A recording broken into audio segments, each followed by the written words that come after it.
किधर गया? मम्मा, जीरा किधर है? क्या हुआ? क्या हुआ? क्या चाहिए? जीरा चाहिए, आप इसमें डाल रहे हैं, नहीं मिल रहा है। ये रहा, सामने ही तो पड़ा है। अरे हाँ, मिल गया। माँ, बोलती हूँ ना मैं आपसे, मुझसे खाना मत बनवाया करो, अंधी हो जाऊंगी मैं एक दिन। अच्छा, हम तो रोज ही खाना बनाते हैं, हम तो अंधे नहीं हुए। चौक की बात से ना मेरी स्किन और आंखें खराब हो जाएगी, फिर मैं ब्यूटी क्वीन कैसे बनूंगी? अरे वाह, मेरी ब्यूटी क्वीन के नखरे बड़े हैं। अच्छा जा बेटा, जाके तू खेल, मैं कर लूंगी। थैंक यू मम्मा। यही तो चाहती थी। अच्छा जा। इस गोल घूमती दुनिया के एक छोटे से हिस्से पे हम सब अपने सपनों के, अपने अपनों के इर्द गिर्द खुशी का बहाना ढूंढ रहे हैं। पर मेरी हर मुस्कान इस भरोसे पे भरपूर है कि मेरे पापा हम सबकी सुरक्षा का कवच है। मैं, माँ, आस्था दीदी, बिट्टू और पापा हम सब खुश थे, लेकिन उस दिन ने मुझे इतना डरा दिया कि हम सब। अरे यार शालिनी, स्कूल में एनुअल स्पोर्ट्स फिर से शुरू हो गए, अब बिट्टू भी उसमें पार्टिसिपेट कर रहा है। अब तो हमें स्कूल से अकेले ही घर पे जाना पड़ेगा। ये तो अच्छा है ना, स्पोर्ट्स के चक्कर में हमारी जल्दी छुट्टी हो गई क्योंकि हमने पार्टिसिपेट ही नहीं किया। और अगर पार्टिसिपेट करना भी है ना तो स्कूल वाले कोई ब्यूटी कॉन्टेस्ट करते तो करते। इतने सुंदर कपड़े, इतने सुंदर बाल, और पता है मैं ऐसे चलती। अरे सपने देखना छोड़ दे प्रिया, हमारे स्कूल में कभी ब्यूटी कॉन्टेस्ट तो होगा ही नहीं। क्यों नहीं होगा? इस साल स्कूल में हेड बॉय मैं ही बनने वाला हूँ, तो स्कूल कमेटी से बात करके ब्यूटी कॉन्टेस्ट ऑर्गेनाइज करने के लिए बोल दूंगा। चल प्रिया, मेरा घर तो आ गया, अब तू अपने घर जाएगी या मेरे घर रुकेगी? नहीं यार, आज आस्था दीदी घर आ रही है, तू जा, मैं चली जाऊंगी। ठीक है, पर जंगल में संभल कर जाना, जंगल में भालू भी है और तुम्हारे पीछे कचालू भी। चल जा, बाय।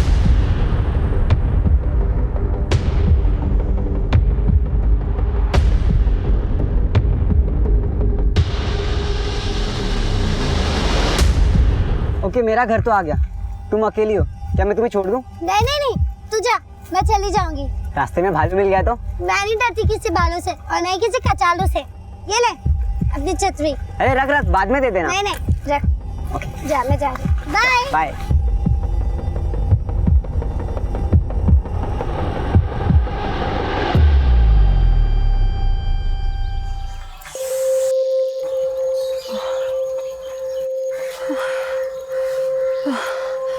ताला लगा हुआ है। भैया ये रख दीजिए। अरे आस्था, आ गई बेटा? मम्मी। क्या माँ, ससुराल से मायके मैं आई हूँ और यहाँ कोई है ही नहीं मेरा वेलकम के लिए। कहाँ है बिट्टू और प्रिया? अरे बिट्टू की तो स्पोर्ट डे की तैयारी चल रही है, तो अपने दोस्त के घर ही रुक गया है। हर प्रिया आ ही रही थी, पर पता नहीं अब तक क्यों नहीं पहुंची है। मैं तो अड़ोस पड़ोस में भी पूछ के आ गई कि कहीं खेल ना रही हो किसी के घर, पर वो किसी के घर नहीं है। वो अकेली आ रही थी क्या? नहीं, वो शालिनी के साथ आ रही थी, पर शालिनी का घर तो बहुत पहले पड़ जाता है ना। तो रुको माँ, मैं फोन करती हूँ शालिनी को। शालिनी, जरा देखना किसका फोन है। हेलो। हाँ शालिनी, मैं आस्था बोल रही थी। प्रिया अभी तक घर नहीं पहुंची। घर नहीं पहुंची? पर प्रिया तो चली गई थी और अभय भी था उसके साथ। अभय? नंबर है तुम्हारे पास उसका?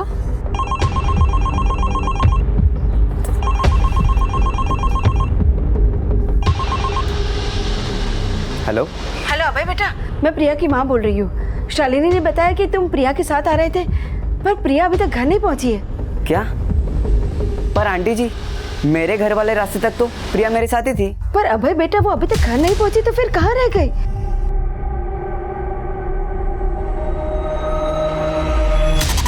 क्या मैं? I love you. क्या तुम मेरी गर्लफ्रेंड बनोगी?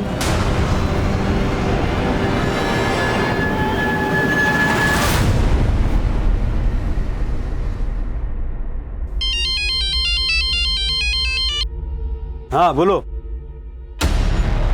क्या? अरे रात हो गई, बेटी अब तक घर नहीं आई है और तुम अब बता रही हो मुझे? भारी दुकान बंद करो, चलो जल्दी। प्रिया, प्रिया, प्रिया, प्रिया, प्रिया, प्रिया, प्रिया, प्रिया, प्रिया, प्रिया, प्रिया, प्रिया। तेरे पापा मुझे सुनाने का एक मौका नहीं छोड़ते। अरे मैं उन्हें कहती हूँ कि बच्चे 5-5 किलोमीटर दूर से चलकर आ रहे हैं, उनके लिए कुछ कीजिए, पर नहीं, उन्हें तो मेरी बात सुननी ही नहीं है।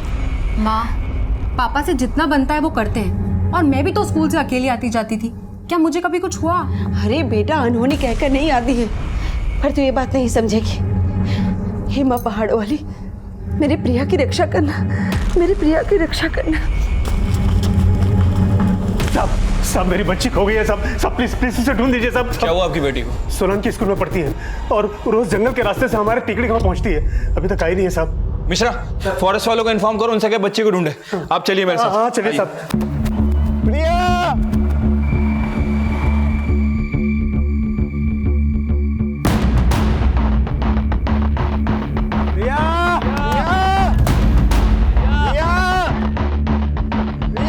प्रिया,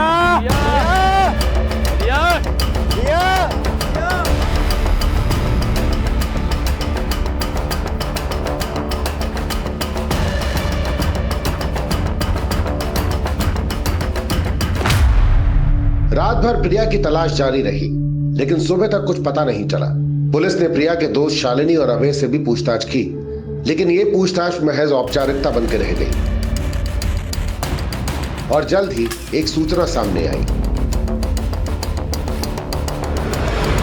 सर, जंगल में बच्ची की लाश मिल गई है सर।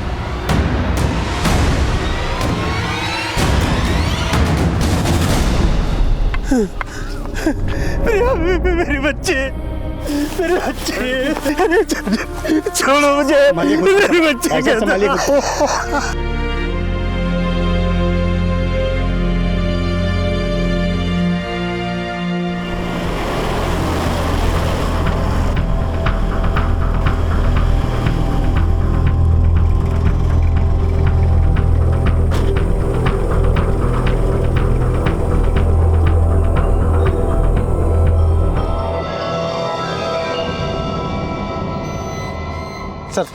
अरे साहब, देखिए साहब, मेरी बच्ची। सर, जब ये बॉडी मिली इसके बदन पे एक भी कपड़ा नहीं था। लगता है मर्डर से पहले रेप किया गया है बच्ची के साथ।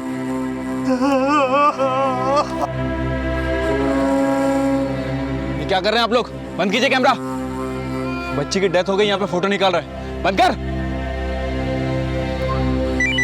प्रिया के रेप और मर्डर केस ने जल्द ही ऐसा विकराल रूप ले लिया कि ये खबर सोशल मीडिया, अखबारों और इलेक्ट्रॉनिक मीडिया की एक बड़ी चर्चा बन गई। सोलन की टेकड़ी गांव की रहने वाली प्रिया के साथ न सिर्फ दुष्कर्म हुआ बल्कि उसकी हत्या भी कर दी गई। कानून मंत्री ने पीड़िता के परिवार के प्रति संवेदना जताते हुए ये भरोसा दिलाया है कि प्रिया मर्डर और रेप केस की जांच के लिए तुरंत एसआईटी का गठन किया जाएगा।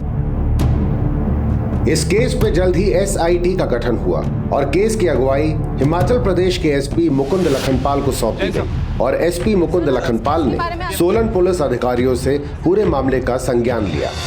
सर, प्रिया को आखिरी बार अभय और शालिनी नाम के स्टूडेंट के साथ देखा गया था। सर, पहले शालिनी का घर आता है और उसके बाद अभय का। और अभय ने हमें बताया था कि प्रिया तुंगड़ा रोड से होते हुए अकेले ही अपने गांव टेकड़ी की तरफ गई थी। यानी आखिरी बार उस अभय ने ही इसको देखा था। राजीव, कहीं ये लड़का कुछ छुपा तो नहीं रहा है? सर, अभय से बात करके ऐसा कुछ लग नहीं रहा है, लेकिन सर प्रिया की हालत देखकर लग रहा है कि उसके साथ गैंग रेप हुआ है। प्रिया का स्कूल है सोलन में। अभय और शालिनी के बयान के मुताबिक वो उन दोनों के साथ आई धौली पट्टी और धौली पट्टी से तुंगड़ा रोड तक वो अकेले अभय के साथ गई, जहां अभय का घर है। और प्रिया की लाश मिली है तुंगड़ा रोड की इस खाई में। तो वारदात वाले दिन स्कूल से लेकर क्राइम सीन तक की जितनी भी एक्टिविटीज हैं सब पता करो, जितने भी डिटेल्स पता चल सकते हैं। और ये जो शालिनी और अभय हैं, हो सकता है ये लोग हमसे कुछ छुपा रहे हो, तो इनके बयानों को क्रॉस वेरीफाई करो और कोई भी संदिग्ध बात पता चलती है तो हमें अपडेट करो। ठीक है सर। एसआईटी की पूरी टीम मुस्तैदी से इस दुष्कर्म को अंजाम देने वालों की तलाश में जुट गई, पर प्रिया के साथ हुई घटना ने लोगों का मन इतने खौफ से भर दिया कि उस क्षेत्र के लोग अपनी बच्चियों को अकेले घर से बाहर भेजने में भी डर रहे थे। अभय प्रिया को आखिरी बार देखने वाला चश्मदीद था, लेकिन क्या उसने सच बोला था, इसकी जांच भी पुलिस कर रही थी। वहीं प्रिया को खो चुका प्रिया का परिवार अब भी सकते में था। और एसपी मुकुंद लखनपाल प्रिया के पिता से प्रिया के दोषियों तक पहुंचने के संकेत खोज रहे थे। विनोद जी, हो सकता है कि आपकी बेटी पर पहले से किसी की बुरी नजर रही हो। कभी उसके साथ कोई छेड़छाड़ या कोई भी ऐसी बात जो प्रिया ने कभी आपको बताई हो? नहीं, वो तो उस जंगल के रास्ते से हमेशा आती जाती थी। हमें सिर्फ एक बात का डर था, कहीं कोई जंगली जानवर से उसे खतरा ना हो। लेकिन हमने ये नहीं सोचा था कि आज का इंसान जानवर से ज्यादा खतरनाक है।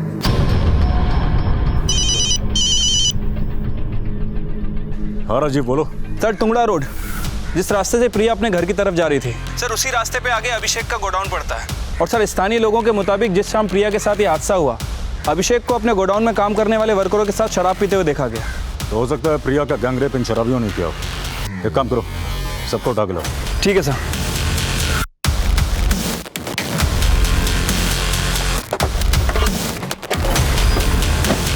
नाम क्या तेरा? बीजू साहब। अभिषेक कहाँ है? क्या हुआ सर? मैं ही अभिषेक हूँ। सिराज, विभास, बाबू और रूपक, ये चारों कौन है और इस वक्त कहाँ है? सर ये सिराज है और बाकी सब पार्टी को डिलीवरी देने गए। लेकिन बात क्या है? थाने चलो, सब बताता हूँ। डालो इन सबको। सर लेकिन बात क्या है?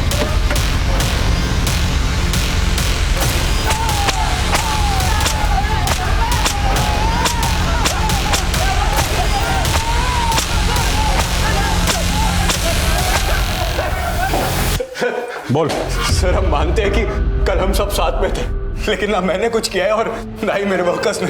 साहब, प्रिया को हमने बचपन से बड़ा होते हुए देखा है। हमारे गांव की लड़की है वो, उसके साथ हम ऐसा क्यों करेंगे? साहब, आपको कोई गलतफहमी हुई होगी साहब। सर, आप यूं हम पर झूठा आरोप नहीं लगा सकते। तिकड़ी गांव का पुराना खानदानी आदमी हूं मैं। खानदान तो तेरा रहा नहीं, और जो लोग तेरे साथ काम करते हैं उनके साथ मिलकर एक बच्ची का रेप और मर्डर करते हो तुम लोग। ये ऐसे नहीं बताएगा, कस के तोड़ो इन सबको। सर, मैं कुछ नहीं कह रहा सर। इनकी एकता ऐसे टूटने वाली नहीं, सबका डीएनए करवाओ। और वो लड़की की पोस्टमार्टम रिपोर्ट का स्टेटस क्या है? सर, रिपोर्ट आने में अभी 1 हफ्ता और लगेगा।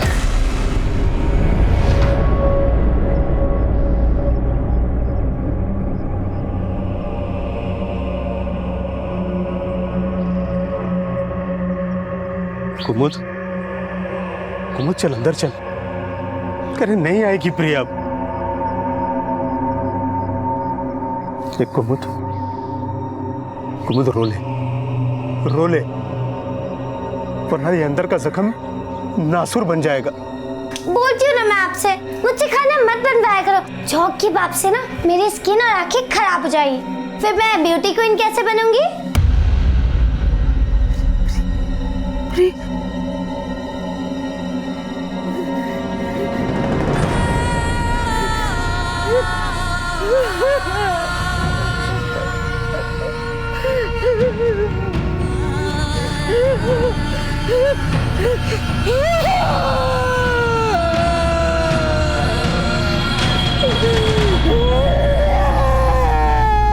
देखिए, पीड़िता प्रिया की हत्या और उसके साथ दुष्कर्म करने वाले 6 संदिग्धों को हम लोगों ने हिरासत में लिया है। वो सब के सब उसके गांव के ही हैं। ये भी सामने आया है कि अक्सर प्रिया स्कूल से घर वापस जाते वक्त अभिषेक टेहरी की जीप से लिफ्ट लिया करती थी। वारदात वाली दिन ये अभिषेक टेहरी और उसके 5 कर्मचारी टुंगड़ा रोड के पास शराब पीते हुए नजर आए थे। और हमें पक्का यकीन है कि वारदात वाली शाम पहले इन लोगों ने पीड़िता प्रिया को लिफ्ट दी अपनी जीप में, फिर जंगल के बीच ले जाकर उसके साथ दुष्कर्म किया और उसकी हत्या कर दी। पुलिस डिपार्टमेंट को पीड़िता और उसके परिवार के साथ पूरी सहानुभूति है और हम उसके दोषियों को कड़ी से कड़ी सजा दिलाने के लिए प्रतिबद्ध हैं। हम उन 6 लोगों का डीएनए टेस्ट भी करवा रहे हैं और बहुत जल्द उन्हें अदालत में पेश किया जाएगा।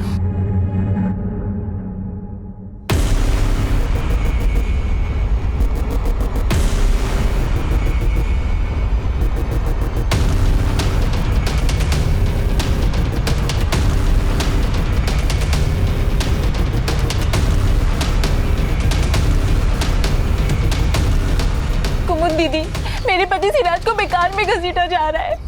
उसने कुछ नहीं किया था प्रिया के साथ। विनोद जी, मेरे बेटे बीजू ने भी कुछ नहीं किया। भला अपने ही गांव के लोग ऐसा थोड़े ना कर सकते हैं। देखिए, ये तो भगवान ही जानता है कि मेरी बेटी का दोषी कौन है, लेकिन हमें अपनी बेटी के लिए इंसाफ चाहिए। पर विनोद जी, पुलिस जरूर किसी बड़े आदमी को बचाने के लिए उन निर्दोषों को दोषी बनाना चाहती है। लेकिन जब मुझे पता ही नहीं है कि कौन दोषी है कौन निर्दोष, तो मैं पुलिस के काम पे उंगली कैसे उठा सकता हूँ? देखिए, आप लोग जाइए यहाँ से।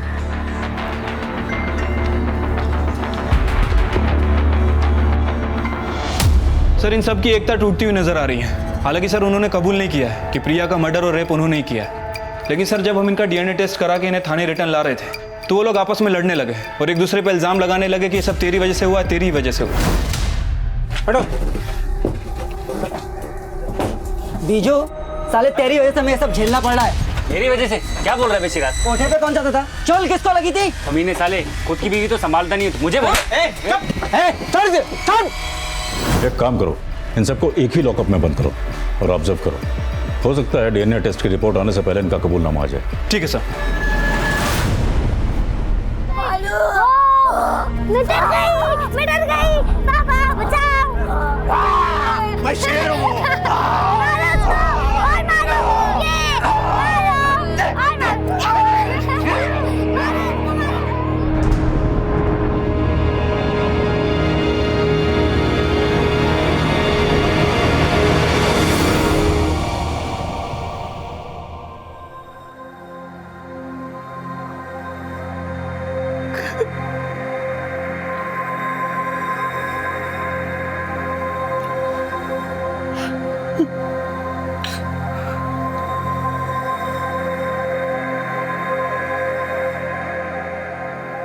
आपने मुझे तो समझा दिया कि प्रिया अब नहीं आएगी, लेकिन क्या आपने कभी ये सोचा है कि वो हमारे बीच में क्यों नहीं है? जानता हूं तुम मुझे ही कोसोगी। मैंने कोताही बरती उनके स्कूल आने जाने, पर मेरे जैसे बहुत हैं दुनिया में जो अपने बच्चों को स्कूल तो भेज देते हैं, लेकिन ये बंदोबस्त नहीं कर पाते कि उनका बच्चा बस मोटर में स्कूल आ जाए। और दोष सिर्फ मेरा नहीं है, पूरी दुनिया का दोष है। चाहे फूल मसल दिए जाते हैं और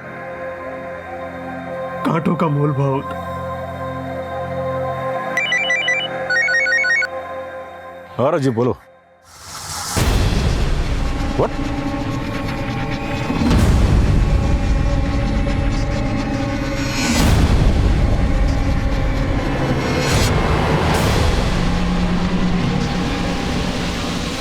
Go.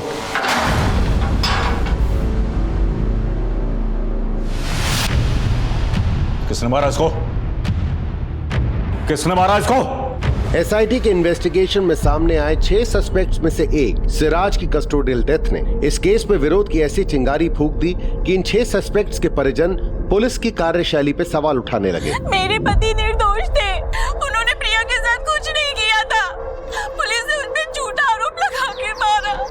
सिराज क्या, मेरा बेटा बिज्जू और उनके मालिक अभिषेक और बाकी के सभी लोग निर्दोष हैं। पुलिस जरूर किसी बड़े आदमी को बचाने के लिए इन मासूमों पर अन्याय कर रही है। कस्टोडियल डेथ के विक्टिम शिराज और बाकी 5 लोग क्या वाकई में प्रिया के गैंग रेप और मर्डर के दोषी हैं? अगर ऐसा है तो उन सभी सस्पेक्ट के परिजन जो बोल रहे हैं क्या वो सच है? अगर सच है तो वो कौन बड़ा आदमी है जिसे पुलिस बचाने की कोशिश कर रही है? Solan police! Solan police! Solan police! Solan police! Solan police! Solan police! Solan police! Solan police! Biju की कस्टोडियल डेथ के बाद एसपी मुकुंद लखनपाल समेत एसआईटी के कई पुलिस कर्मियों को सस्पेंड कर दिया गया और केस सीबीआई को सौंप दिया गया।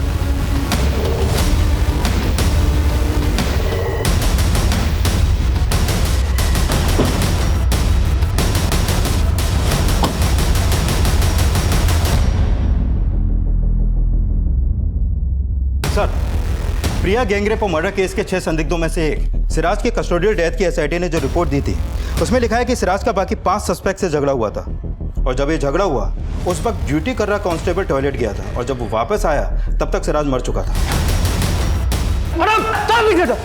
लेकिन सिराज कैसे मारा गया ये इस केस का सेकेंडरी पहलू है। सबसे पहले हमें इस सवाल का जवाब ढूंढना है कि सिराज समेत एसआईटी के जो 6 सस्पेक्ट थे क्या वाकई उन्होंने प्रिया के साथ गैंग रेप और उसका मर्डर किया? सर, उन्होंने कन्फेस नहीं किया था और एसआईटी उनके डीएनए रिपोर्ट का वेट कर रही थी। डीएनए रिपोर्ट तो क्या, अभी तक प्रिया की पोस्टमार्टम रिपोर्ट भी नहीं आई है। Light the examining doctors, I need her postmortem report as soon as possible. जी सर। और रही बात इन 5 सस्पेक्ट्स की, तो इनसे सच उगलवाने के लिए डीएनए टेस्ट की रिपोर्ट का इंतजार हमें भी नहीं करना चाहिए। सिराज को मार के तुमने ये तो साबित कर दिया कि तुम लोग मर्डर तो कर सकते हो। अब प्रिया को मारने से पहले उसके साथ क्या क्या किया था ये बताओ। सर हम तो शुरू से ही बोलते आ रहे हैं कि हमने प्रिया के साथ कुछ भी नहीं किया और ना ही हमने सिराज को मारा। सर सिराज तो पहले से ही बेचारा बहुत परेशान था और गुस्से में इधर उधर टहल रहा था और उसका पैर फिसल गया।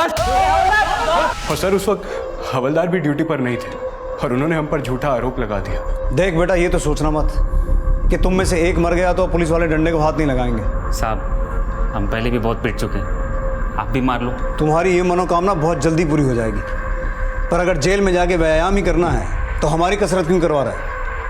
जो सच है वो उगल दो, क्योंकि मुझे ये केस बहुत जल्दी क्लोज करना है। सर हमें भी बहुत जल्दी है कि कब आप हम पर विश्वास करें और हमें यहाँ से बाहर करें।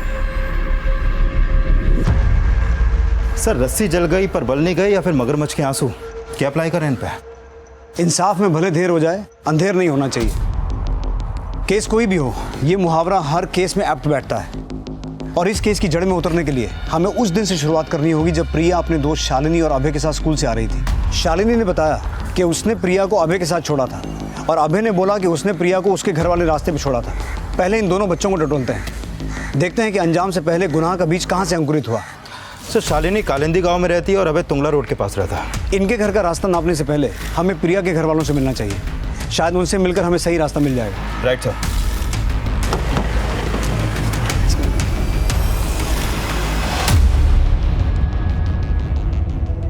मम्मी, मेरी टी शर्ट का बटन टूट गया है। कल स्कूल में फुटबॉल मैच भी है, सिल दो ना। क्या जरूरत थी तुझे फुटबॉल मैच में हिस्सा लेने की? अगर उस दिन तू अपनी बहन के साथ होता ना तो आज वो हमारे साथ होती।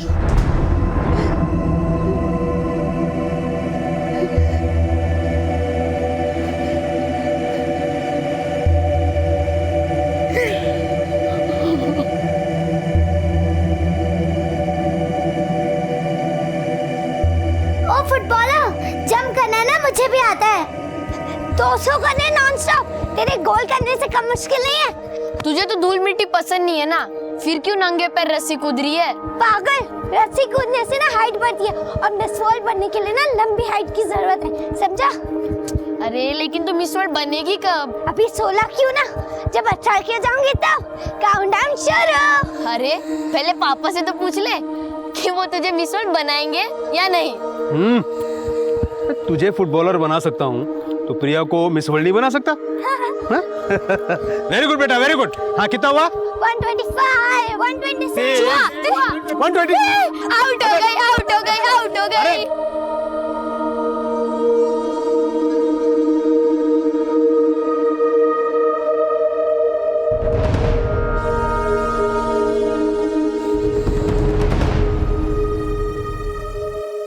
मम्मी, मुझे माफ कर दो, ये सब मेरी वजह से हुआ है।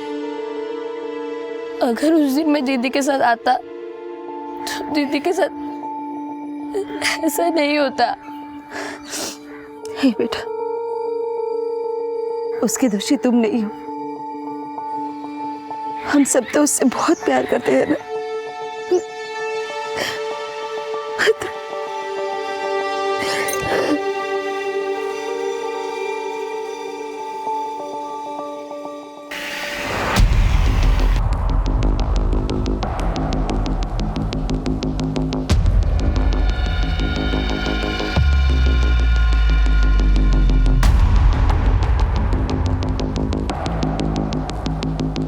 प्रिया के साथ जो कुछ भी हुआ था वो या तो प्रिया जानती थी या उसके दोषी। लेकिन प्रिया को आखिरी बार सही सलामत उसके दोस्तों ने देखा था, शालिनी और अभय ने। तो आपको कभी भी ऐसा लगा कि वो दोनों बच्चे आपसे कुछ छुपा रहे हैं? नहीं, हमें तो कभी ऐसा लगा नहीं। और फिर वो बच्चे भला हमसे कुछ क्यों छुपाएंगे? देखिए विनोद जी, बच्चे अक्सर वही बोलते हैं जो उन्हें बोलने के लिए कहा जाता है, और प्रिया से जुड़ी हर बात को जानना हमारा फर्ज है। एक खुली हुई किताब की तरह थी हमारी बेटी, उसने हमसे कभी कुछ छुपाया नहीं। और पुलिस तो बोल रही थी कि प्रिया के साथ अभिषेक और उसके कर्मचारियों ने। पर आप देखिए, वो लोग अभी भी शक के दायरे में हैं, लेकिन आपकी बेटी को इंसाफ दिलाने के लिए हम हर दायरा तय करना चाहते हैं।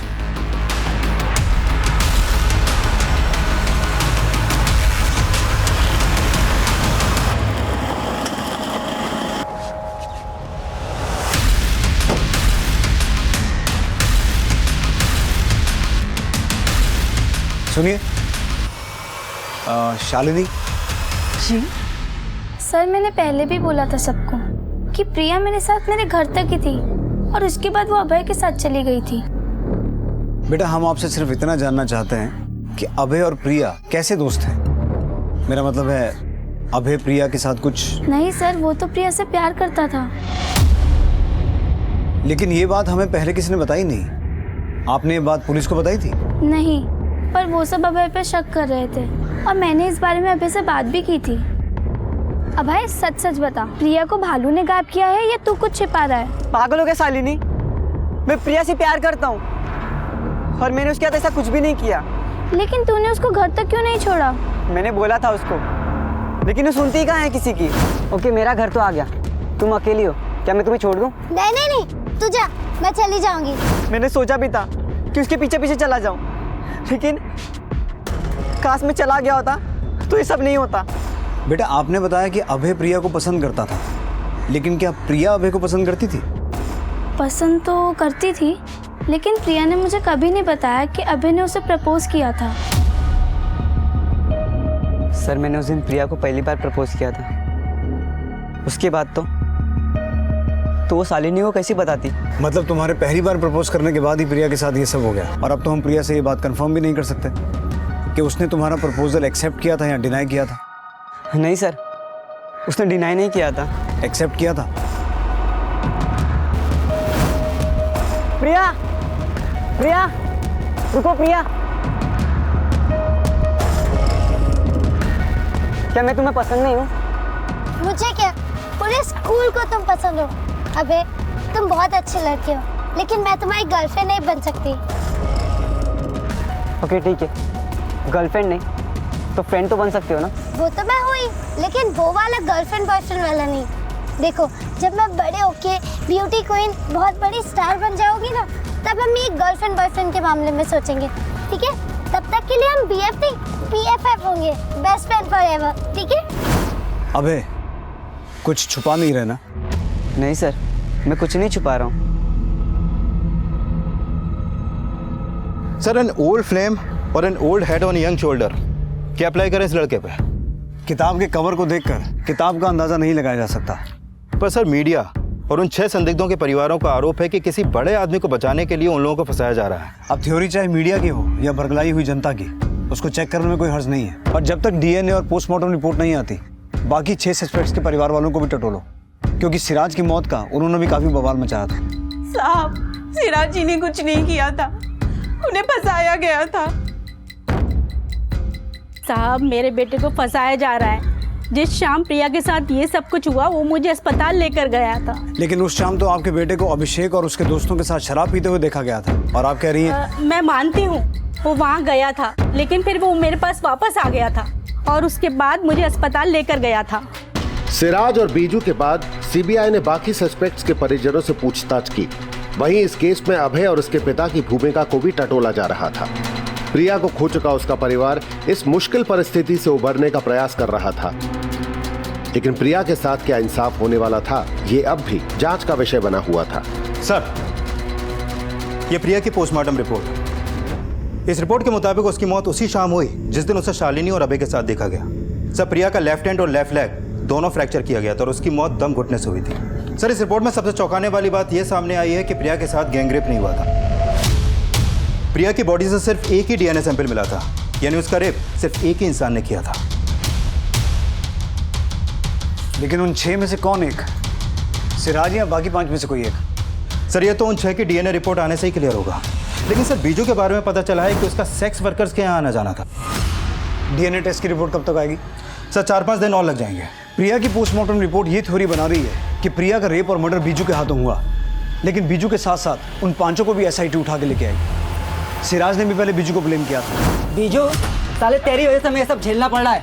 उसके बाद सिराज की कस्टोडियल डेथ और SIT की ये रिपोर्ट कि उन 5 ने मिलकर सिराज को मारा।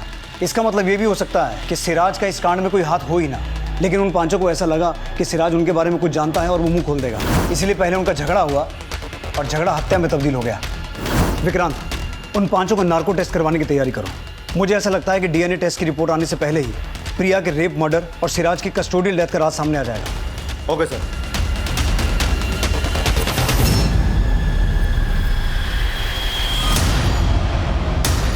I love you.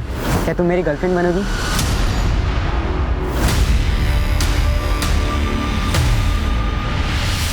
सात मार्च की शाम तुम, अभिषेक, सिराज, बाबू, रोपक, विभास कहाँ शराब पी रहे थे?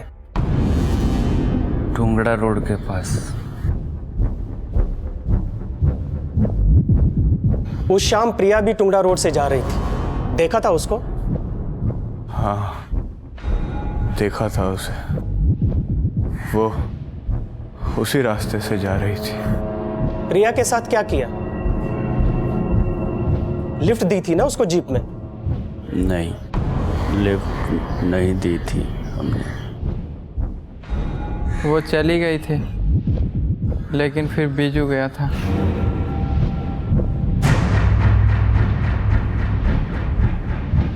बीजू प्रिया के पीछे गया था? नहीं, घर गया था। माँ को अस्पताल लेके जाना था। तो सिराज को क्यों मारा? मारा नहीं, उसका पैर फिसल गया था। इनके नार्को टेस्ट से आपके एक भी सवाल का जवाब नहीं मिला।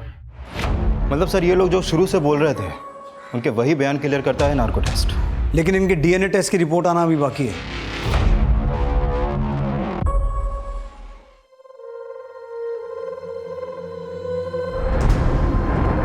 ज्यादा मेकअप मत कर देना। फिक्र मत करो दीदी, मुझ जैसा मेकअप करने वाली ना आपको कहीं भी नहीं मिलेगी। और मैं इतना अच्छा मेकअप करूंगी कि लड़का आपका हो जाएगा, और फिर शादी के बाद ये कमरा मेरा। दीदी, मैं आपके साथ सो जाऊं? प्रिया दीदी के जाने के बाद उस रूम में सोने से मुझे बहुत डर लग रहा है। कोई बात नहीं बिट्टू, आ जाओ।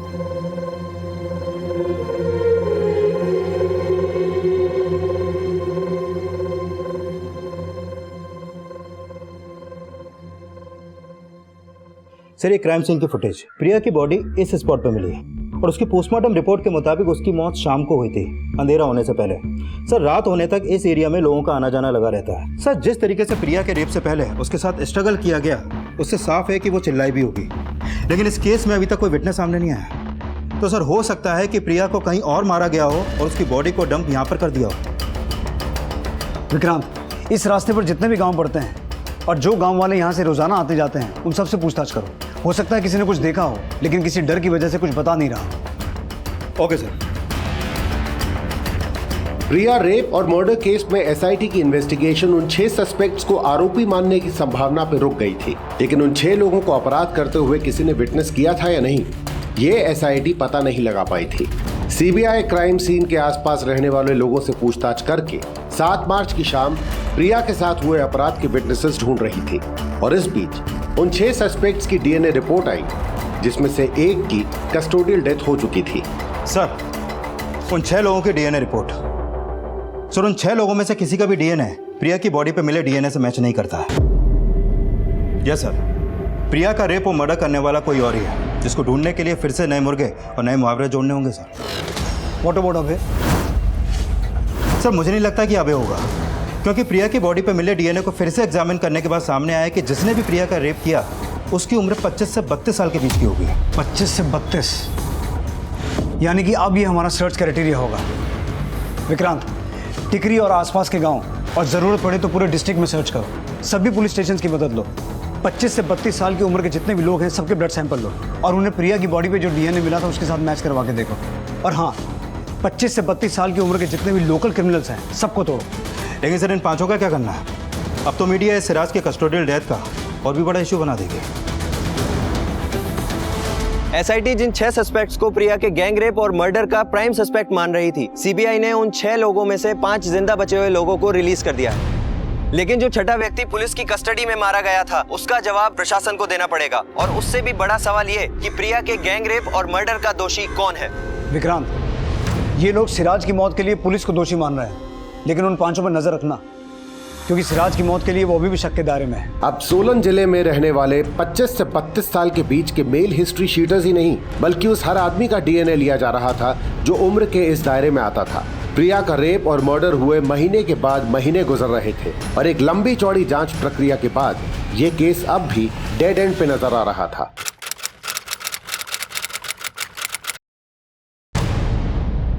ये पता चला ये फोन सर। किसका है? नहीं सर। प्रिया के गांव और आसपास के एरिया के 25 से 32 साल के लगभग 250 लड़कों के डीएनए टेस्ट करवाए, लेकिन इसमें से एक का भी डीएनए प्रिया की बॉडी पे मिले डीएनए से मैच नहीं करता है।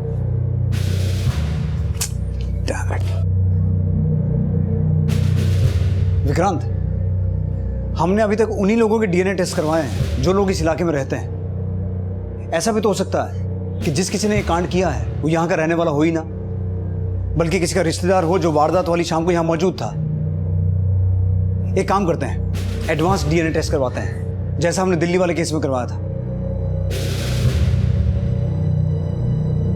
हमारे पास अभी तक जितने भी डीएनए सैंपल मौजूद हैं उन सबको प्रिया की बॉडी पर मिले डीएनए के साथ मैच करवा के देखो। ये चेक करो कि किसका डीएनए सबसे ज्यादा मैच होता है, और जिस किसी का डीएनए सबसे ज्यादा मैच होगा शायद उससे हमें यह पता चले कि उस आदमी ने जिसने प्रिया के साथ रेप और मर्डर किया था वो इसका कोई रिश्तेदार हो।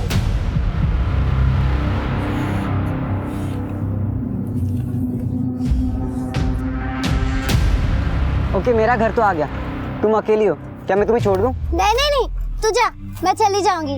रास्ते में भालू मिल गया तो? मैं नहीं डरती किसी भालू से और नहीं किसी कचालू से।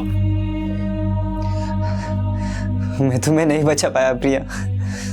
एडवांस डीएनए करके सीबीआई अब एक ऐसी कोशिश कर रही थी जो अंधेरे में तीर चलाने जैसा था, और इस केस को नतीजे तक ले जाने के लिए अभी और भी मशक्कत बाकी थी। सर, जिन 250 लोगों का डीएनए टेस्ट किया गया था उसमें से एक का डीएनए प्रिया की बॉडी पे मिले डीएनए से 30% तक मैच करता है। कौन है वो? केशव चनल, टिकड़ी गांव का ही रहने वाला। जी देखिए सर। यानी कि इस बात के पूरे चांसेस हैं कि जिस आदमी ने प्रिया का रेप और मर्डर किया वो इस केशव चैनल का रिश्तेदार हो सकता है। इसके खानदान के सभी मर्दों की कुंडली निकालो और ये पता करो कि जिस शाम प्रिया का मर्डर और रेप हुआ इसका कौन सा रिश्तेदार इस एरिया में मौजूद था। Okay sir.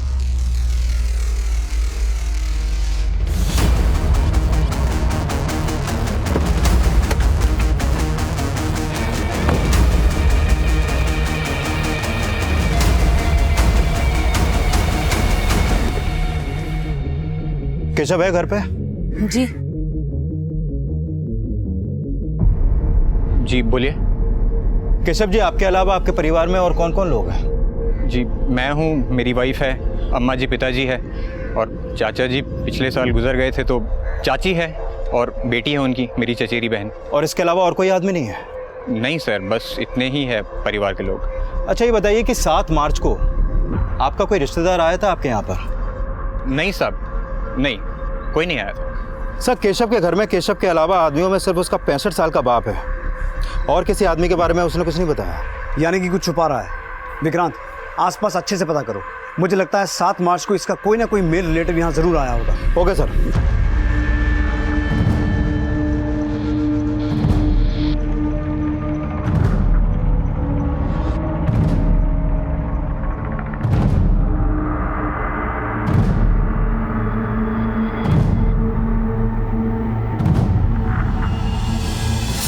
सर, ये सुनील चैनल है, केशव का चचेरा भाई।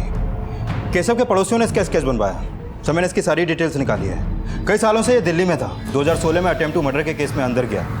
कुछ टाइम बाद इसे बेल मिली और बेल मिलते ही फरार हो गया। दिल्ली पुलिस भी इसे ढूंढ रही है सर। तो 7 मार्च जिस शाम प्रिया का रेप और मर्डर हुआ ये सोलन में था? यस सर, केशव के पड़ोसियों से इन्फॉर्मेशन मिली है। इसका मतलब है केशव के घर वाले तो नहीं बताएंगे कि ये सुनील अभी कहाँ है।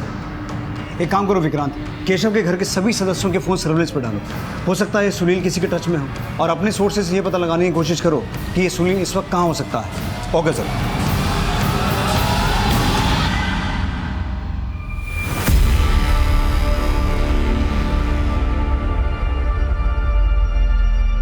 सर, सुनील की मां को सुनील का एक कॉल आया था। किस नंबर से कॉल आया था? सर, नंबर प्रकाश शर्मा का है, बिलासपुर डिस्ट्रिक्ट के एक फार्म हाउस के नाम पर रजिस्टर्ड है। सुनील ने जिस नंबर से फ़ोन किया था उसे ट्रैक करो।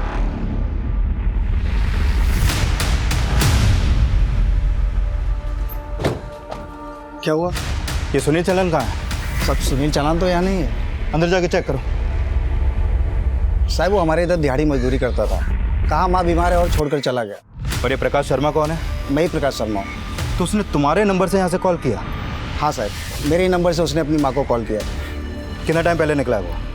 काफ़ी टाइम हो गया उसे। केशव का चचेरा भाई सुनील उस फोन कॉल के बाद अपनी मां और केशव की चाची से मिलने नहीं पहुंचा, पर सीबीआई की टीम केशव के परिवार पर नजर रखे हुए थी और सुनील लगातार अपने परिवार के लोगों को अलग अलग नंबर से कॉल कर रहा था, पर सीबीआई अब तक उसकी कॉल को ट्रेस करने में कामयाब नहीं हो पाई थी और केशव के परिवार से भी कुछ पता नहीं लग पा रहा था। सोलन, शिमला, बिलासपुर हर बार अलग अलग जिले से कॉल करता है और शायद ये उन एरिया से कॉल करता है जहां ये दिहाड़ी मजदूर का काम करता है। एक बात कॉमन है, कभी भी अपने फोन से कॉल नहीं करता। एक काम करो विक्रांत, आसपास के जितने भी farmhouse, warehouse, godowns और फैक्ट्रीज हैं उनकी लिस्ट बनाओ, अपने आदमी वहां तैनात करो। इस बार ये हाथ से जाना नहीं चाहिए। Okay sir.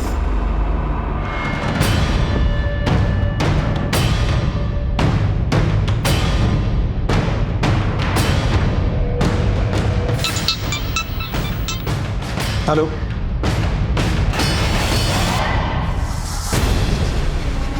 हाँ माँ मैं ठीक हूँ माँ, और माँ मैं आऊँगा मिलने तुझसे जल्दी। ठीक है मैं रखता हूँ। धन्यवाद मैनेजर साहब, चलते हैं।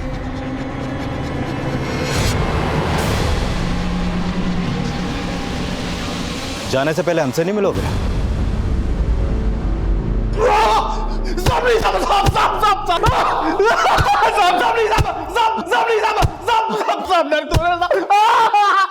विक्रांत, अब सच सच बोल, उस दिन क्या हुआ था? साहब उस शाम को ना मैंने उस लड़की को देखा था साहब। उसे देखते ही मेरा मन मचल गया था साहब। तेरा मन मचल गया था, लेकिन उस मासूम बच्ची पर उस वक्त क्या बीत रही होगी उसका अंदाजा है तुझे? हाँ?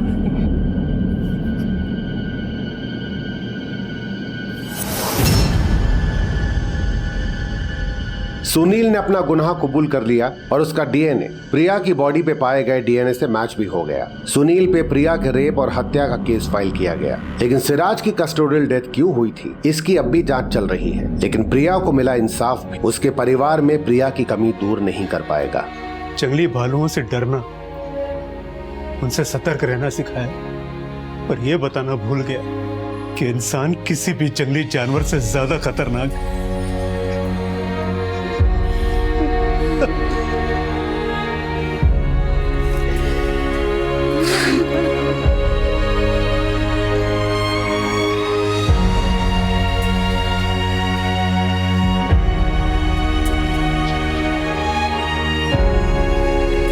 देखते हैं हमारे आज के एपिसोड की दूसरी कहानी।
हेलो, सेवक कॉलोनी पुलिस स्टेशन।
तो लोग फॉरेंसिक टीम को बुलवाओ, बॉडी का पोस्टमार्टम करवाओ। जनाब।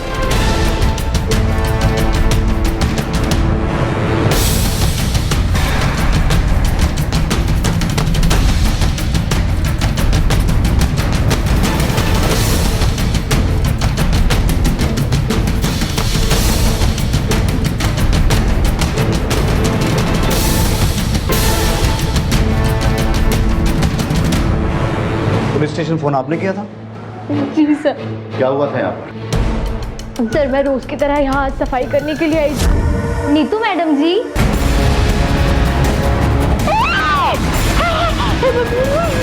मैडम जी। सब ये सब देख के मेरे हाथ पैर फूल गए थे, इसके लिए मैंने घबराहट में पुलिस स्टेशन फोन कर दिया। इनके अलावा और कौन कौन रहता है?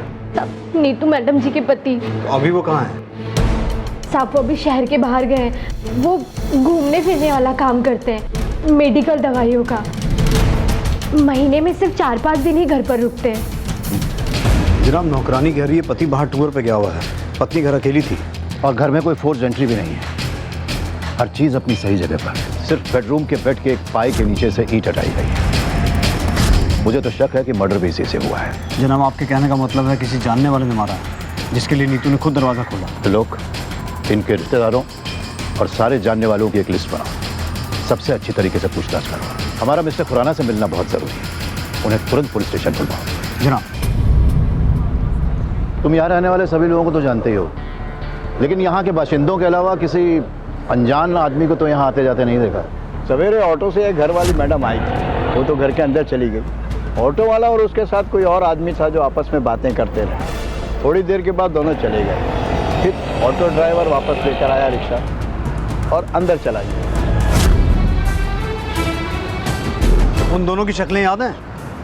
शक्ल तो याद नहीं साहब, लेकिन हाँ दोनों सरदार थे। लोग ऑटो स्टैंड से जाके पता करो आज सवेरे कौन सा ऑटो वाला उन्हें यहाँ लेकर आया।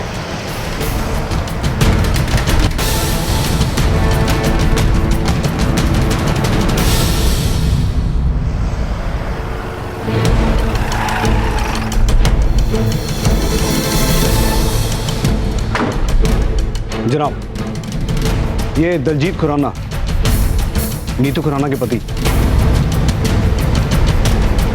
अंदर ले आइए। मैं अमान हूँ जी, मेडिकल रिप्रेजेंटेटिव। आप दोनों के रिश्ते में कोई दिक्कत थी? 12 साल हो गए सर जी शादी को। इतने टाइम में तो आदत हो जाती दिक्कतों की, और वैसे हम दोनों के बीच कभी कोई दिक्कत रही नहीं। बस उसको एक ही बात से नाराज़गी थी कि मैं महीने में 25 दिन बाहर रहता हूँ। जी तो मेरी मजबूरी हुई, बंदा कमाएगा नहीं तो खाएगा क्या।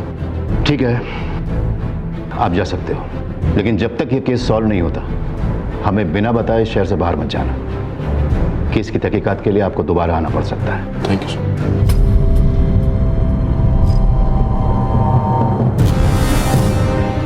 तो लोग कुछ नोटिस किया? जी इसकी बीवी का मर्डर हो गया, लेकिन चेहरे पर शिकन तक दिखाई नहीं दी।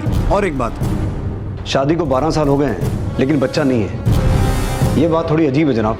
मैं भी यही सोच रहा था। जनाब उस ऑटो वाले का पता चल चुका है, जोगिंदर सिंह नाम है उसका।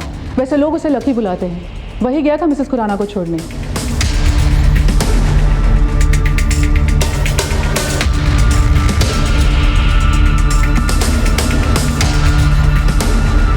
लकी, ओ लकी। हाँ जी की गल होगी सर जी? लकी यहीं रहता? तुसी कौन? जी मैं लकी दी बीवी। परजाई की होया? ये कौन है? जी ए मेरा दियोर है, लकी दा छोटा भरा। लकी किथे? जी लकी वो काम पे गया है, सवेरे से निकला हुआ है, ऑटो पे होगा। हाँ जी सर जी। जब घर आ जाए उसे कहना सेवा कॉलोनी पुलिस स्टेशन आ जाए। रूप पुलिस क्यों आई सी? मुझे क्या पता, लक्की भाई ने क्या कर दिया अब? मैनू की पता। सर जी की हो गया सर जी? आपने मैंने बुलवाया? कौन है तू? जी मैं लक्की। वो ऑटो स्टैंड पे पता चला कि आपने मैंने चौकी बुलवाया। मैं जी कार रोटी खाने वास्ते भी नहीं गया, सीधा इतना ही आ गया। कोई गलती हो गई जी गरीब से सर जी।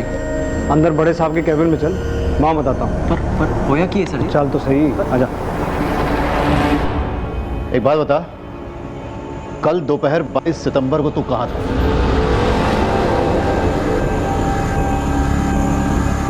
सर जी कल तो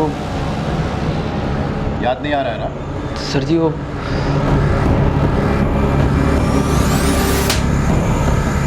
अब याद आया?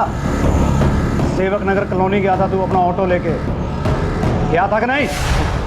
हाँ जी याद आ गया। वो एक मैडम ने छोड़न गया सी, रूप भी तो था साथ में। हाँ जी। यार आगे तक छोड़ दे यार, चल। तेनू दिसदा नहीं गड्डी सवारी बैठी है? और मैंने कौन सा सवारी के ऊपर बैठ के जाना है यार, हमने एक ही जगह जाना है, इनको छोड़ तो निकलते। चल चल। ही रोक दो थे। जी मैडम जी।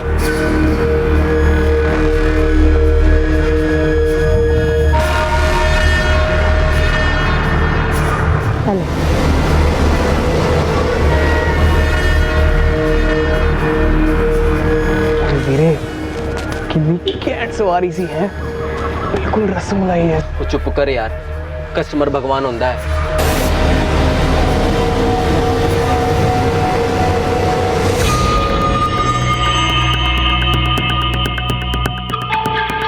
चल वीरे मजा आ गया। तो तेरी लगता है वो मैडम जी अपने पर्स ऑटो में ही भूल गई यार, वापस देने जाना पड़ेगा। ओ पागल हो गया तू लक्की, वीरे तो गुड लक है, 1 महीने का खर्चा निकल जाएगा। सुन मैं कहता हूँ अभी निकलते हैं, 2-2 लिटिल मारते और फिर पिक्चर। वो तू रहने दे यार, मैनू नहीं करनी किसी दूसरे के पैसे पैश, मैं ये अभी वापस करने जाऊंगा। वो वापस करने जा रहा है तो मैं चले जाता हूँ। सुन भाई, वापस करते हो अगर हल्का सा भी टच हो गया ना, ओए होए, रसमलाई, पानी आ गया मुंह में। फिर शुरू हो गया ना वीरे, पर तू नहीं, मैं वापस देने जाऊंगा। चल तू। ओ यार लक्की जा जाने दे यार, जा तू। लक्की यार बात तो सुन ले। ओ लक्की यार वीरे प्लीज यार, लक्की, ओए लक्की, ओए लक्की, ओ चल मैं नहीं, तू ले रही हो मजे, और बाद में बता दियो स्वाद कैसा था। सर जी मैं उनके घर गया, उनको पर्स दिया, उन्होंने वो जो थैंक यू बोला और मैं वापस आ गया, बस ये नहीं हुआ सर जी। अच्छा इतना ही हुआ था? सच बोलेगा या और दूं प्रसादा? मैं दसदा सच, मैं दसदा सर जी, मैं उनके घर गया, उन्होंने दरवाजा खोला, मैंने उनको पर्स दिया, वो तौलिए में थी सर जी, उन्होंने पर्स लिया और उनका तौलिया गिर गया सर जी, मैं बहुत घबरा गया था सर जी। फिर उनने मैंने अंदर खींच लिया सर जी, मैं सच कह रहा हूँ सर जी, मैंने कुछ नहीं किया सर जी, मैंने कुछ नहीं किया। ऐसा ही हुआ था? हाँ जी सर जी। परलोक क्या लगता है? मस्त राम की कहानियां सुना रहा जनाब, वो भी हम पुलिस वालों को। आप मुझे 10 मिनट का टाइम दो जी, इसके पेट से सच मैं निकलवाता हूँ। मैं सच कह रहा सर जी, मैं सच कह रहा। ना मारो सर जी, क्या था? ना मारो सर जी, सर जी ना मारो सर जी। बोला कुछ? बोलेगा जी, अभी तो सेवा शुरू हुई है इसकी। जनाब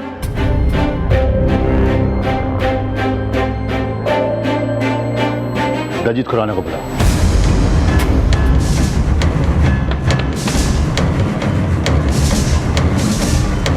दलजीत, जिस दिन तुम्हारी बीवी का मर्डर हुआ तुम दोनों डे एंड नाइट लॉज में थे, ये हो कैसे सकता है? या तो तुमने 2 शादियां की, तुम्हारी 2 बीवियां थी, या फिर जिसका मर्डर हुआ वो तुम्हारी बीवी नहीं। सच क्या है मिस्टर खुराना? सर मेरा अफेयर चल रहा है प्रीति के साथ। उस दिन चंडीगढ़ के डे एंड नाइट लॉन्च में हम दोनों एक साथ थे। मेरी बीवी नीतू नहीं, वो तो यहीं घर में थी। यानी extra marital affair.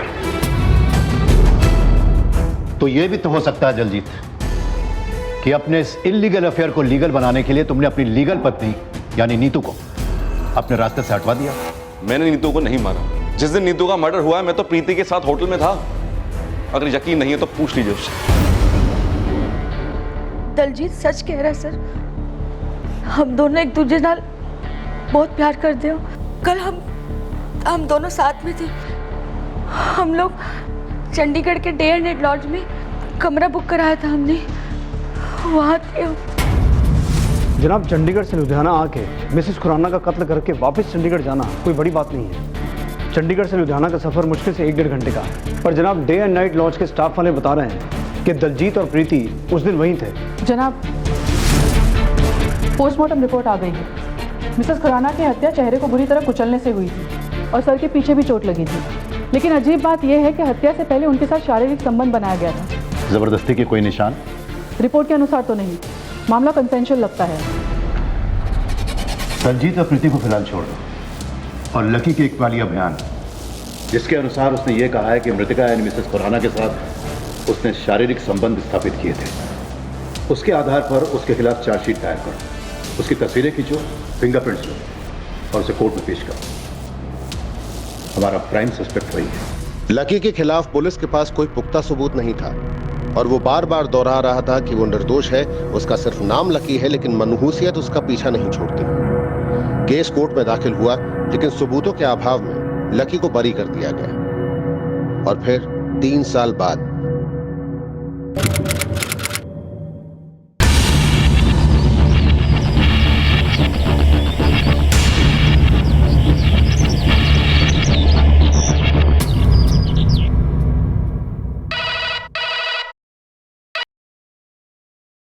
Hello, तेजबाग police station. Sir, मेरी बीवी घर से गायब हो गई है और घर में खून के निशान है।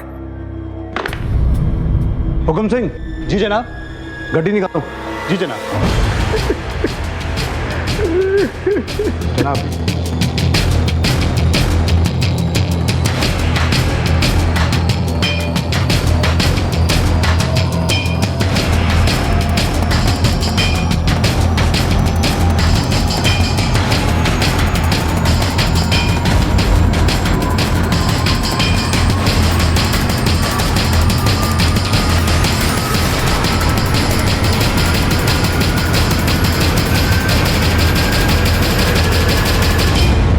हुकुम सिंह। जनाब, फॉरेंसिक टीम को बुलाओ और छोटे से छोटा एविडेंस कलेक्ट करवाओ। जी जनाब। पल्ला जी, आपके घर का सामान पैक है, आप कहीं शिफ्ट होने वाले थे? ओ जी, किधर शिफ्ट नहीं होने वाले थे, इधर ही शिफ्ट हुए हैं। आधा सामान परसों आ गया था, आधा कल आया था। मैं ऑफिस के काम से जलंधर गया हुआ था, आज ही सवेरे वापस आया हूँ। आशा ने कहा मैं घर की शिफ्टिंग खुद ही करा लूंगी। वैसे भी ज़्यादा सामान नहीं था। जब सवेरे आया तो देखा घर का दरवाज़ा खुला हुआ है। मैं बहुत परेशान हो गया। मैंने इधर उधर सब जगह उसको ढूंढा और जब मैं बेडरूम के अंदर आया तो देखा और बेड के नीचे एक ईंट निकली हुई है और ये खून के निशान है। मैं घबरा गया और मैंने आपको फोन कर दिया। हुकुम सिंह। हो सकता है आपसी अनबन का मामला हो, मिसेस बल्ला का खून कर दिया हो और बॉडी को कहीं ठिकाने लगा दिया हो।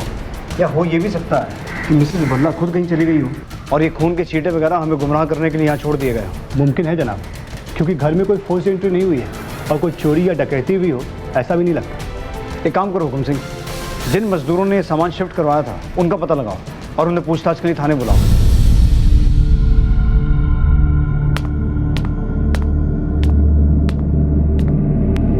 दूधा? नहीं साहब, मैं नहीं था साहब।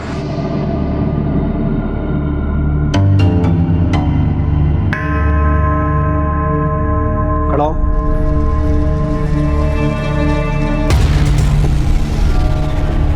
सर जी, कुछ नहीं किया मैं। तेरे को मैंने पहले कहीं देखा है? नहीं साहब जी, मैं तो बहुत गरीब आदमी हूँ जी। कुछ समय पहले यहाँ खाने कमाने आया हूँ। मैं ट्रक चलाता हूँ और उस दिन सामान शिफ्टिंग करवा रहा था। लो जी, पहुँच गए जी। अच्छा मैडम जी, मैंने एक गल समझ नहीं आई, आप इतना भारी सामान इधर से उधर आप कैसे लेके जाओ? खोते सिर्फ बकबक करते रहेगा या मैंने हाथ भी देगा आपका नीचे उतारने वास्ते? नहीं जी, आ जाओ जी, आ जाओ। सॉरी जी, सॉरी, मैं भूल गया था। आ जाओ, देख के पकड़ लिया जी। ठीक हो ना जी आप? हाँ जी ठीक है। आ जाओ जी। हाँ जी चलो। हम लोग बिल्कुल नहीं रुके थे जी वहाँ पे, आप इन मजदूरों से पूछ लो। बोल भाई। हाँ साहब। और तू भी बोल। साहब जी ये अंदर गया था जी घर के पैसे वापस करने। वो मैडम जी ने 200 रुपए ज्यादा दे दिए थे जी, तो ये गया था जी अंदर, हम लोग निकल गए थे वहां से।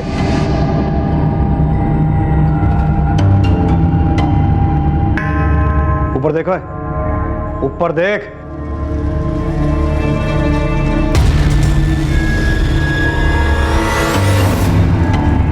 लक्की, ओए लक्की, सोने, सामान उतार।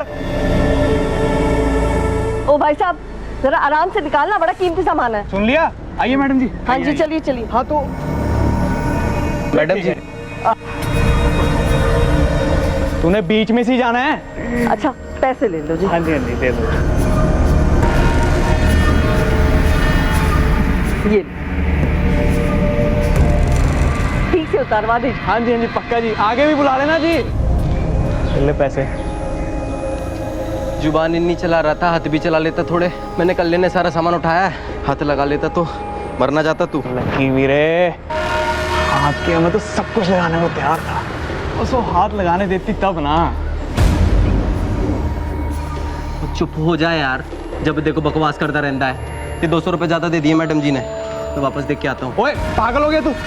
तेनू कितनी बारी क्या है, ज्यादा पैसे हो ना तो अच्छी बात होती है, बस कम नहीं होने चाहिए पैसे। ओए मेहनत की सूखी रोटी अच्छी, चोरी के मालपुओं से। ये पकड़, मैं वापस करके आता हूँ। थे ओ यार लक्की, अरे यार मैं जा रहा खोते थे पुत्र।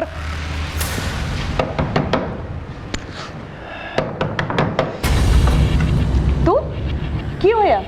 वो मैडम जी 200 रुपए ज्यादा आ गए थे तो वही वापस करने आया हूँ। अरे रख ले ना, बख्शीश समझ के रख ले। 3 साल पहले लुधियाना में मिसेस खुराना का मर्डर हुआ था और तब भी तू पर्स वापस करने गया था। उसका मोडस ऑपरेंडी सेम था। बेड के नीचे की एक ईंट गायब थी और उसी ईंट से नीतू खुराना को मारा गया था। लकी कहीं तूने इसी तरीके से मिसेस भल्ला को मार के कहीं गायब तो नहीं किया? सच सच बोल वरना मैं तेरी खाल उधेड़ दूंगा। नहीं मैं सच कह रहा, मैं कुछ नहीं कहता सर जी। वैसे मुंह नहीं खोलेगा। नहीं सर जी, मैं सच कह रहा, मैं कुछ नहीं कहता।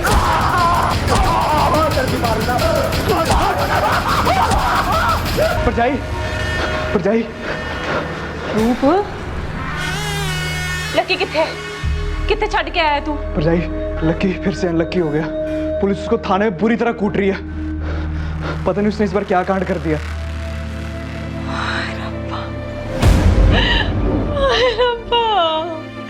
और मैं क्या करा? परजाई संभाल अपने अपनों। रूप एक काम कर मेरी चूड़ियां बेच के ना अच्छा जब वकील कर ले और लकी नु छुड़ा के ले आ। परजाई ये तो तेरी सबसे कीमती चूड़ी है। मैं कह रही हूं ना, जा लकी ने छुड़ा के लेके आ ना। तरलोक जी, मैं लकी का वकील हूं और ये रे जमानत के पेपर।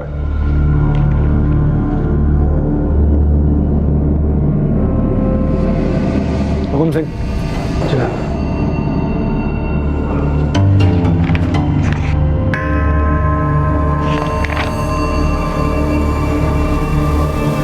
लकी को जमानत पर छोड़ दिया गया और पुलिस ने मिसेस भल्ला को गुमशुदा घोषित करके उन्हें खोजने की कार्रवाई शुरू कर दी। गुजरते वक्त के साथ मिसेस भल्ला की गुमशुदगी का रहस्य गहराता गया और पुलिस को गहराते रहस्य के अंधेरे में ना तो कोई रोशनी का सुराग मिला, ना मिसेस भल्ला का नामो निशान।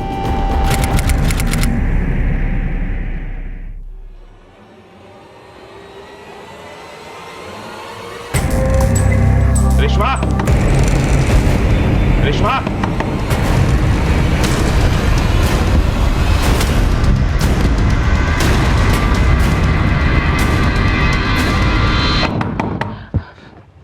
कौन था? कोई नहीं जी। कौन आया था? कोई नहीं जी। कोई नहीं जी। कौन था? आपको वहम हो गया, मैं सो रही थी।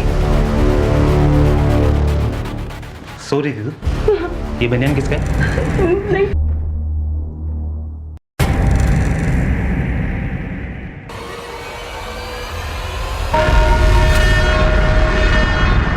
रेशमा आँखें खोल, रेशमा आँखें खोल। रेशमा, मैं रूप, मैंने कहा था वो लक्की किसी का भी सगा नहीं है, उसके साथ रहेगी ना तो ऐसी मार खाती रहेगी। अगर मैं होता ना लक्की की जगह तो उस जहीर को छोड़ता नहीं बिल्कुल भी। रेशमा अभी भी कह रहा हूँ छोड़ दे लक्की को। उस कंजर लक्की में ऐसा है क्या? हाँ, ऐसी कौन सी बात है जो मेरे में नहीं है? पर कोई ना रेशमा, मैं दिखाता हूँ तुझे कितना प्यार करता हूँ तुझसे। छोड़ूंगा नहीं मैं जहीर को, बता रहा हूँ, छोड़ूंगा नहीं जहीर को।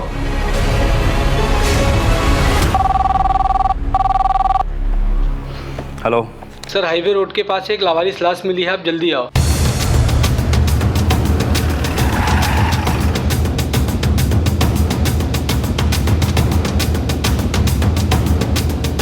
आसपास चेक करो।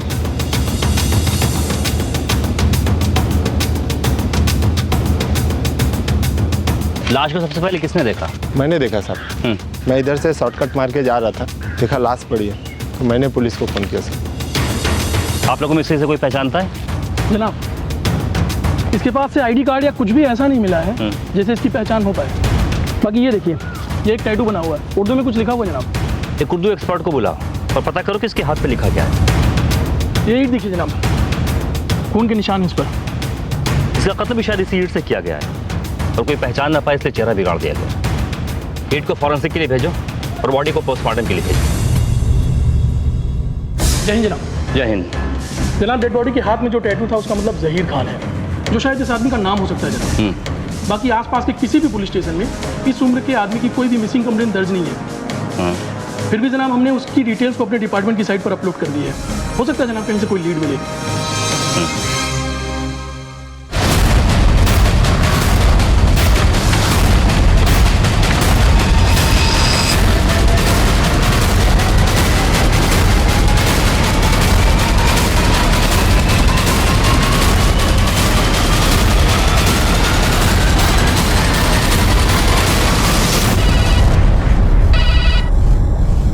हेलो।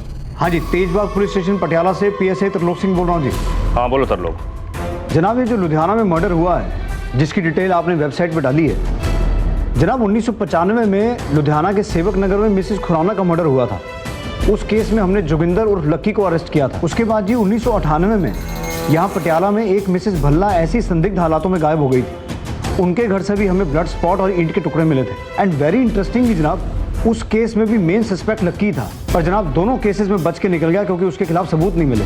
अब जिस तरीके से ये जो लुधियाना में मर्डर हुआ है जनाब, मुझे बहुत स्ट्रांगली लग रहा है कि इस केस के पीछे लक्की का ही हाथ है। अच्छा, तुम्हारे रिकॉर्ड में लक्की की कोई तस्वीर तो होगी ना? हाँ, हमें सेंड करो जनाब।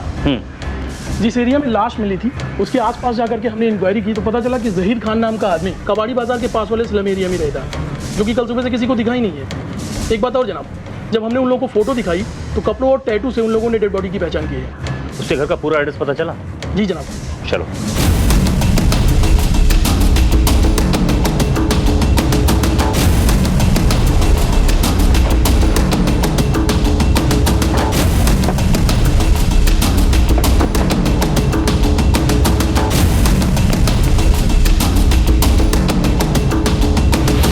जनाब, यहाँ तो ताला लगा हुआ है। जहीर का यही घर है? जी हाँ। अच्छा, जहीर ये आदमी कैसा है? जहीर भाई बहुत अच्छे आदमी हैं। उनकी बीवी उतनी ही बच्चल है। इसको पहचानती है? यही तो लकी है। लकी का घर कहाँ है? पीछे वाली गली में। उनकी गाल होगी है सर जी। लकी कहाँ है? बुलाओ उसको, हमें कुछ बात करनी है। सर जी, वो ते घर पे नहीं है, बाहर गया है। ओ परजाई जी, झूठ क्यों बोल रहे हो? सर जी, लकी तो अंदर सो रहा है। कौन है सोनम? इससे बातें बना रही है? हमसे? लेकिन हमें इनसे नहीं, तुझसे बात करनी है। बट की हुआ है सर जी? जहीर के कत्ल के बारे में। जहीर का कत्ल? लेके आओ इसे। ओ सर जी, सर जी मैं कुछ नहीं किया। लकी की कोई गलती नहीं है सर। प्लीज बता तू, वो खाना जरूरी था। ओ भाभी, मैं क्या करूं? निकल गया मुंह से। निकल गया, दे गया लकी को। सच बोल, क्या क्या तूने? सर जी, जो कुछ किया वो रेशमा ने किया होगा सर जी। सर जी, घर बर्बाद कर दिया सर जी उसने मेरा। सर जी, मैं जब उसके घर गया था सर जी। घर गया तू उसके? नहीं, घर गया तू उसके? सर जी, वो जब वो मैं उसके साथ उसके बिस्तर पे था तो जहीर आ गया सर जी। मैं तो दरवाजा खुलने से पहले ही भाग गया था। बाद में पता चला कि उसने रेशमा को बहुत मारा। वो तो अपने किए का पार रही है सर जी। मैं तो बेकार ही पिस रहा सर जी।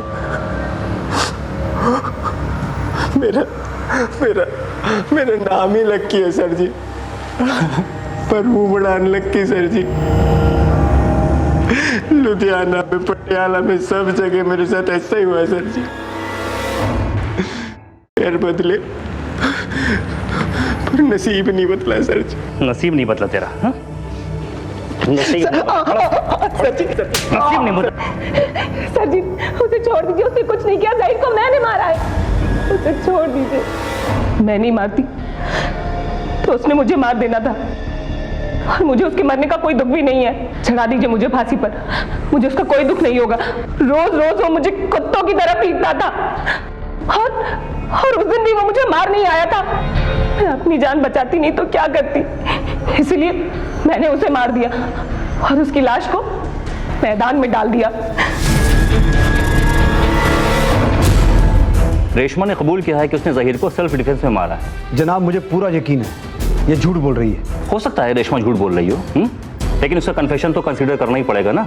ज़हीर के कत्ल का गुनाह रेशमा ने कबूल कर लिया था, लेकिन पीएसआई तरलोक सिंह को उसके कबूलनामे पर शक था। वहीं दूसरी तरफ मिसेस खुराना का कत्ल और मिसेस भल्ला की गुमशुदगी के राज से अब भी पर्दा उठना बाकी था। उन दिनों न आम जनता के पास मोबाइल फोन्स थे, न हर चौक चौराहे पर CCTV cameras. Police circumstantial evidence के आधार पर इन्वेस्टिगेशन करती थी। अगर कोई शातिर अपराधी ठंडे दिमाग से किसी वारदात को अंजाम देना चाहता तो उसके लिए सबूतों को मिटा देना बहुत आसान था। वक्त ने करवट बदली और फिर सभी के हाथों में मोबाइल फोन्स आ गए। पुलिस के लिए लोगों पर नजर रखना और उनके मूवमेंट्स को फॉलो करना आसान हो गया। लकी की बीवी सोनम की एक सड़क हादसे में मौत हो गई थी, जिसके बाद लकी ने अपना ठिकाना बदल लिया। वहीं दूसरी ओर रेशमा को सेल्फ प्रोटेक्शन के आधार पर कोर्ट ने सिर्फ 3 सालों की सजा सुनाई, और वो भी 3 सालों में जेल से रहा हो गई।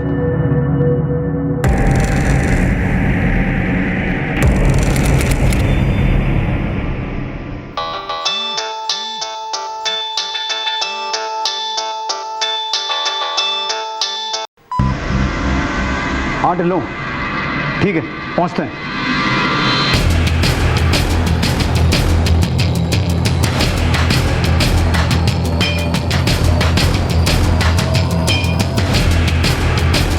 जनाब, मरने वाली का नाम रेशमा है, अकेली ही रहती थी यहाँ, और जो बंदा बैठ के रो रहा है उसके साथ इसके अच्छे संबंध हैं।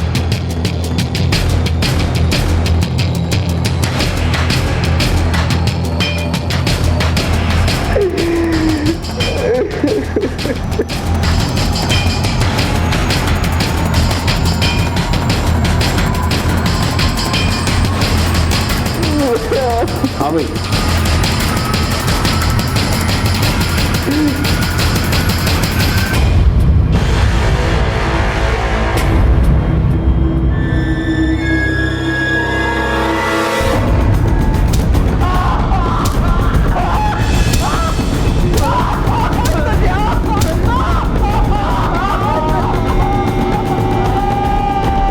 देखो लक्की, इस बार भी तूने वही राग लापा ना। देख मैं तेरी क्या हालत करता हूँ। मैं सच कह रहा सर जी, मैं कुछ नहीं करता, बस बहुत बदनसीब हूँ सर जी। ठीक है, कल बात होती बताना मेरे को क्या बात है। जनाब, लक्की नू होश आ गया, पर और मारू तो मर जाएगा वो।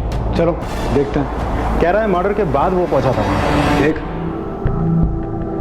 मेरी तेरे से कोई पर्सनल दुश्मनी तो है नहीं, पर चक्कर क्या है, हर क्राइम सीन पे तू ही पाया जाता है, तो फिर शक करना तो बनता है ना। जब वो ज़हीर के खून के इल्जाम में 3 साल के लिए जेल गई थी, तब मैंने परवीन मिल गई थी जी। परवीन कौन?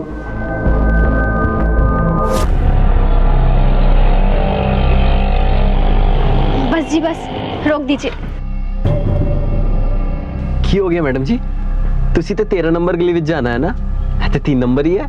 हाँ जी मैंने पता है, लेकिन मेरे पास सिर्फ 20 रुपए है, वो आज कोई ग्राहक भी नहीं मिला ना, ये वास्ते। अरे छड्डो जी, पैसा कोई इतनी बड़ी चीज थोड़ी है, बंदा ही बंदे के काम आंदा है।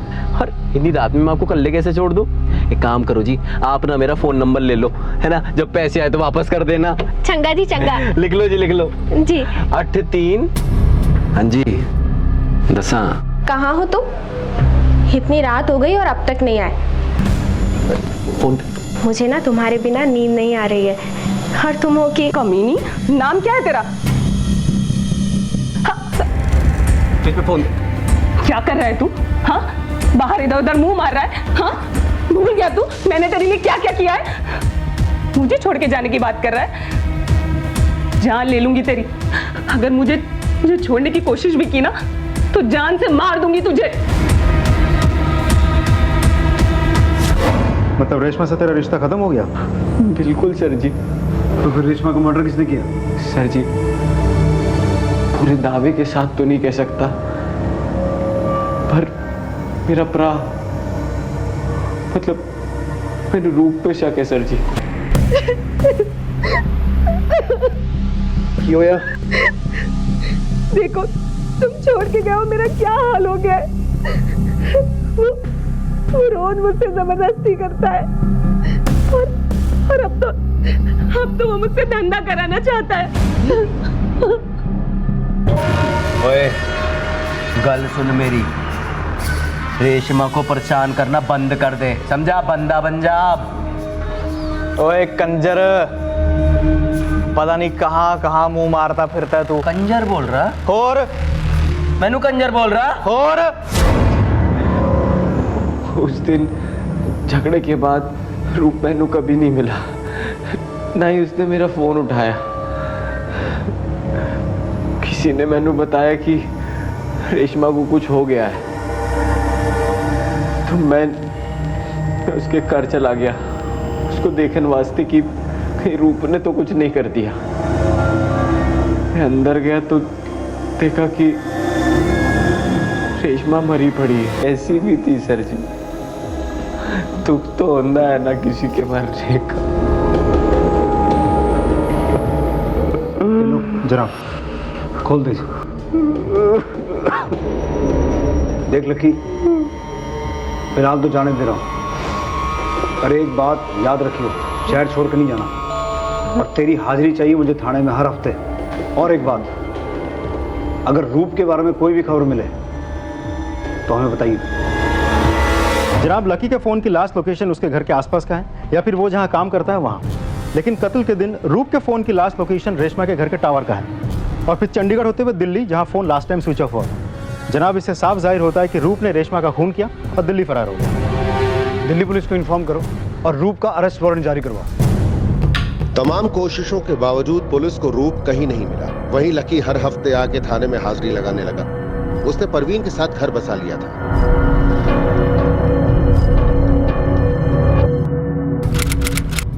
क्या रूप के फरार होने के बाद हत्याओं का सिलसिला यहीं थम गया था, या फिर ये सिर्फ तूफान थमने के पहले वाली शांति थी?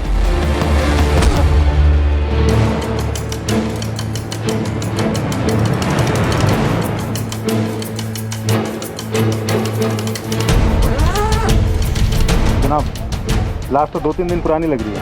शायद किसी ने चेहरा बिगाड़ दिया ताकि लाश की शिनाख्त ना हो पाए। आसपास सर्च करो, शायद कोई मर्डर वेपन मिले। वैसे चांसेस कम ही हैं, क्योंकि साफ पता चल रहा है कि कत्ल कहीं और किया गया और यहाँ लाकर बॉडी को डंप किया गया। जनाब,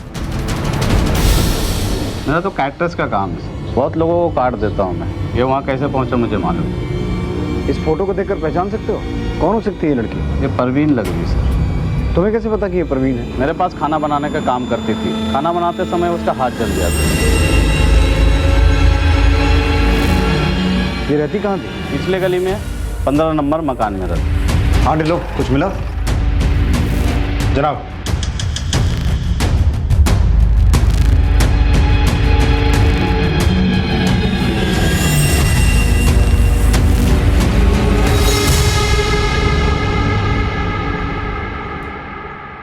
लकी, यार तू हमेशा इतनी जल्दी में क्यों रहता है? नहीं जी सर जी। तो यार इतना टाइम हो गया तुझे आते जाते, अब तो अपनी यारी दोस्ती हो गई। आजा, आज खाना साथ में खाएंगे। सर जी मैंने जाना था। आजा यार, आजा आजा आजा, बैठ। ओ बैठ जाना है सर जी। चला जाइए, जल्दी काहे की है?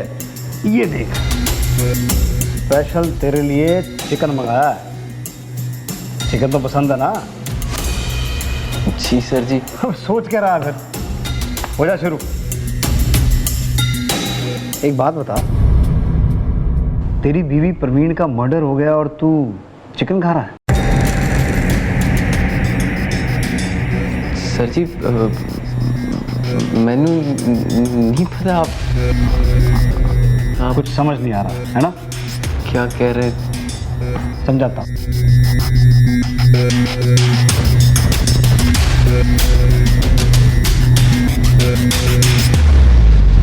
खैर, एक फिल्म दिखाता हूं तेरे को। और टिल्लो, टिल्लो जनाब, इस सीसीटीवी का फुटेज निकलवाओ। शायद इससे हमें ये पता चले कि इस रास्ते से कौन आ गया। जी जनाब। चलो भाई।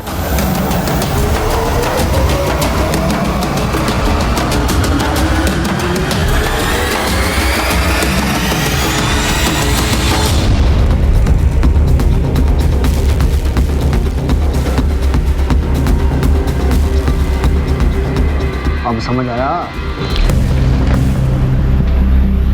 शुरू कर। 1995 से क्या किया था मिसेस खुराना के साथ?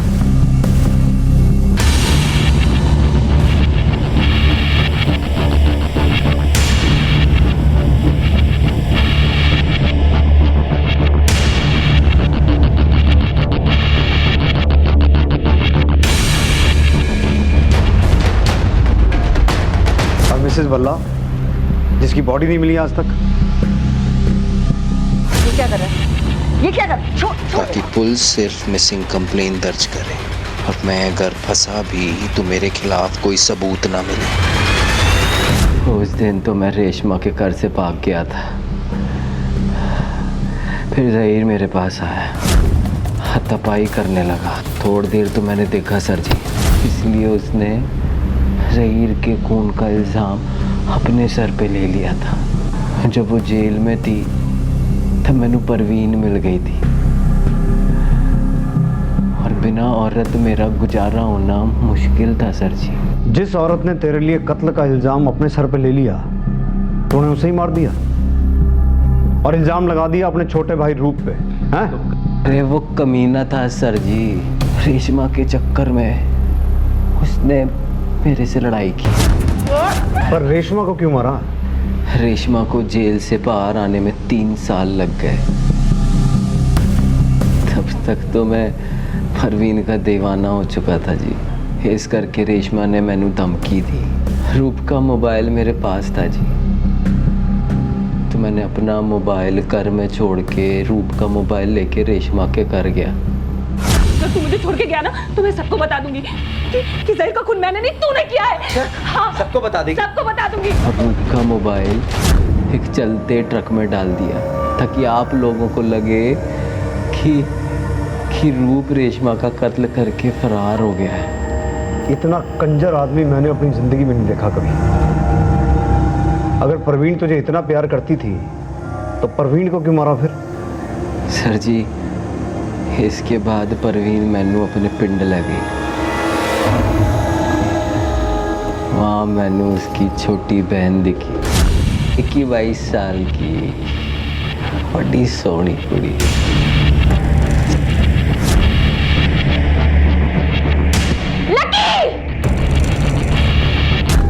फिर मैंने परवीन का पत्ता भी काट दिया। उस रात वो आप लोगों के पास आ रही थी, खत्म कर दिया। एक गलती हो गई सर जी कि मैनू ये नहीं पता था कि जिस रास्ते से मैं उसकी बॉडी लेके जा रहा हूँ उते कोई कैमरा लगा है। क्या सी तुहानू सर जी, नाम ही लकी है पर बंदा बहुत अनलकी हूँ जी। अनलकी तो मैं सी जो मेरे सामने से तो इतनी बार बच के निकल गया। पर एक गल याद रखी, आज तो बाद तू लकी नहीं हो सकता।